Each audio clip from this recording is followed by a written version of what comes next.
Assalamualaikum warahmatullahi wabarakatuh. Saya Yuranti dari Prodi Pendidikan Fisika semester 4. Saya mendapat tugas dari Inisiatif Penanganan PTW LPD selaku dosen pembimbing mata kuliah profesi kependidikan mengenai fenomena yang krusial di tengah-tengah masyarakat saat ini, di mana profesi guru sangat diminati oleh masyarakat dapat dibuktikan dari kampus ilmu tercinta STPI Sukarno Jawa Timur yang dari tahun ke tahun banyak peminatnya. Yang menjadi permasalahan, apakah masyarakat berminat sebagai profesi guru karena mereka sudah memahami profesionalis guru, atau karena hanya melihat peluang untuk menjadi pegawai negeri, menjadi guru yang lebih besar daripada profesi lain. Agar tidak terjadi kesalahan pemahaman dalam memahami profesi guru, maka saya di sini akan menjelaskan tentang tenaga kependidikan dan peserta didik. Sebelumnya saya akan bahas tentang mahasiswa terlebih dahulu. Sebagai mahasiswa, sebagai macam label pun disandang. Ada beberapa macam label yang melekat pada diri mahasiswa. Misalnya, agen absen, agen perubahan, iron stock, sumber daya manusia. Dari mahasiswa itu tidak dapat pernah habis. Sosial kontrol, pengontrol kehidupan. Sesuai pada masyarakat, apakah mahasiswa yang sekarang telah melaksanakan tanggung jawabnya secara utuh? Jawabannya tentu tidak. Seperti yang dikatakan oleh menggunakan istilah dunia mengecam mahasiswa. Bukanlah seorang mahasiswa sejati konsisten memperjuangkan cita-cita luhur bangsa ini. Bukanlah bagi mereka yang mengaku sebagai pejuang sejati, tegak berdiri di atas prinsip kemanusiaan dan keadilan, serta secara jujur dan berani menyampaikan kritik-kritiknya atas dasar kemajuan bangsa.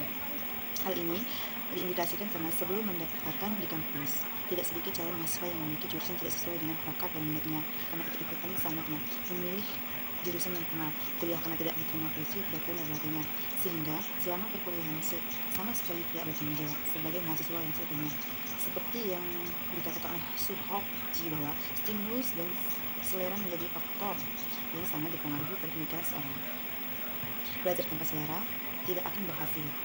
Solusi bagi mahasiswa yang sekarang ini, kita sebagai mahasiswa juga harus belajar dari perjuangan gerakan mahasiswa pada masa sebelumnya. Kenapa perjuangan dan pengabdian mesti menjadi sesuatu yang mutlak, karena sejatinya menjadikan dirinya sendiri. Kita lanjut saja ke topik permasalahan. Pengertian pendidik adalah orang dewasa membimbing anak agar si anak tersebut bisa menuju ke arah kedewasaan. Pendidik merupakan orang yang bertanggung jawab terhadap pelaksanaan pendidikan dengan sasarannya adalah anak didik. Dalam Undang-Undang Nomor 20 Tahun 2003, pendidik adalah tenaga pendidikan yang berkualifikasi sebagai guru, dosen, konselor, pemong, pelajar, fasilitator, dan sebuah lainnya yang berpartisipasi dalam menyelenggarakan pendidikan. Sedangkan pendidik profesional dengan tugas utamanya mendidik, mengajar, membimbing, mengarahkan, melatih, menilai, dan memotivasi peserta didik pada pendidikan anak usia dini, jalur pendidikan formal, pendidikan dasar, dan pendidikan menengah. Anak didik mengalami pendidikannya dalam 3 lingkungan, yaitu lingkungan keluarga, lingkungan sekolah, lingkungan masyarakat.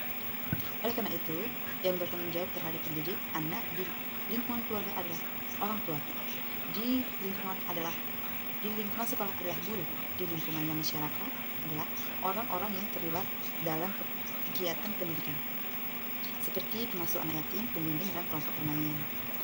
Selanjutnya akan membahas tentang jenis-jenis pendidik. Jenis-jenis pendidik yaitu orang tua. Pendidik pertama muncul karena adanya anak, segera setelah akhirnya anak, orang tua, ayah, dan ibu, dengan secara wajar, alamiah, dan kodrat, karena menjadi pendidik karena pada kenyataannya anak lahir dalam keadaan tidak berdaya. Ketidakberdayaan anak terutama dalam 2 hal, yaitu tidak berdaya untuk mengurus diri sendiri dan tidak berdaya untuk mengembangkan diri sendiri. Karena itu memerlukan bantuan orang lain, dan tentunya harus orang dewasa. Selanjutnya guru. Pendidik kedua adalah mereka yang diberi tugas menjadi pendidik. Mereka tidak bisa disebut secara wajar dan alamiah menjadi pendidik karena mereka mendapat tugas dari orang tua sebagai pengganti orang tua. Mereka menjadi pendidik karena profesinya sebagai pendidik. Misalnya guru di sekolah. Dalam Undang-Undang Nomor 14 Tahun 2005 tentang guru dan dosen, guru adalah pendidik profesional dengan tugas utama mendidik, mengajar, membimbing, mengarahkan, melatih, dan mengevaluasi peserta didik. Selanjutnya, untuk menjadi seorang pendidik ada beberapa hal yang harus dimiliki seorang guru. Guru harus sudah memiliki kedewasaan. Guru harus mampu menjadikan dirinya sebagai teladan. Guru harus mampu menghayati kehidupan anak serta bersedia membantunya. Guru harus mengikuti keadaan kejiwaan dan perkembangan anak didik. Guru harus mengenal masing-masing anak sebagai pribadi. Guru harus menjadi seorang pribadi, artinya memiliki pribadi yang terpuji. Selanjutnya, ciri-ciri pendidik, yaitu berwibawa, mengenal anak didik, membantu anak didik ketika sedang kesulitan. Nah, syarat pendidik. Seorang pendidik harus mengetahui tujuan pendidikan. Seorang pendidik harus mengenal anak didiknya. Seorang pendidik harus tahu prinsip dan penggunaan alat pendidikan. Mempunyai sikap bersedia membantu anak didik. Bersatu padu dengan anak didiknya, artinya dapat membuat suatu pergaulan pendidikan yang serasi dan mudah berbicara pada dalam bentuk pengabdian. Tugas guru dalam bidang kemanusiaan di sekolah harus dapat menjadi diri sebagai orang tua kedua. Guru harus mampu menarik simpati sehingga guru tersebut menjadi idola para siswanya. Beberapa tanggung jawab yang memerlukan sejumlah kemampuan yang lebih khusus dari seorang guru, yaitu tanggung jawab moral adalah setiap guru harus memiliki kemampuan menghayati perilaku dan etika yang sesuai dengan moral Pancasila. Selanjutnya, tanggung jawab dalam bidang pendidikan di sekolah, yaitu setiap guru harus menguasai cara belajar mengajar yang efektif. Tanggung jawab guru dalam bidang kemasyarakatan adalah turut serta menyukseskan pembangunan dalam bidang kemasyarakatan. Selanjutnya adalah tanggung jawab guru dalam bidang keilmuan.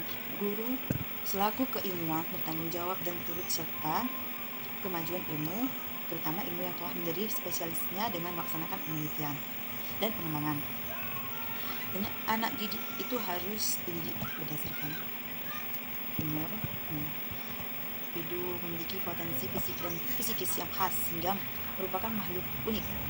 Anak sejak lahir telah memiliki potensi yang ingin diaktualisasikan untuk dibutuhkan bantuan bimbingan dari pendidik. Individu yang sedang berkembang mengalami perubahan dalam dirinya secara wajar, baik ditujukan pada diri sendiri maupun ke arah sesuai dengan lingkungan. Sejak lahir bahkan sejak dalam kandungan, manusia berbeda dalam proses perkembangan dan prosesnya melalui suatu rangkaiannya yang bertahap. Ciri-ciri anak didik itu kelemahan dan ketidakberdayaan. Anak didik adalah yang ingin berkembang, anak didik yang ingin menjadi diri sendiri. Perkembangan anak didik yaitu pada usia bayi 0 sampai 2 tahun, kanak-kanak 3 sampai 7 tahun, dan anak-anak pada 7 sampai 12 tahun mereka menginjak masa yang lebih luas. Mereka lebih rasional daripada dunia kanak-kanak. Selanjutnya, masa pubertas, yaitu pada usia 12 sampai 14 tahun, mengalami perubahan fisik dan perubahan suara secara fisiologis. Anak laki-laki dan anak perempuan mulai tertarik kepada lawan jenis. Remaja, 14 sampai 17 tahun. Masa remaja sebagai persiapan ke arah kedewasaan, didukung oleh kemampuan dan kecakapannya yang dimiliki. Ia bersuara untuk membentuk dan memperlihatkan identitas diri, ciri-ciri khas dari dirinya. Anak didik sebagai individu adalah seorang diri seseorang. Selanjutnya, syarat-syarat interaksi belajar mengajar, yaitu interaksi belajar mengajar harus bertujuan. Setelah tujuan ditemukan, tentukanlah bahan pelajaran yang akan menjadi pokok masalah antara guru dan murid. Tentukanlah prosedurnya atau urainya kegiatannya. Harus diterapkan metode yang dipakai serta jenis peralatan pendidikan apa yang harus digunakan.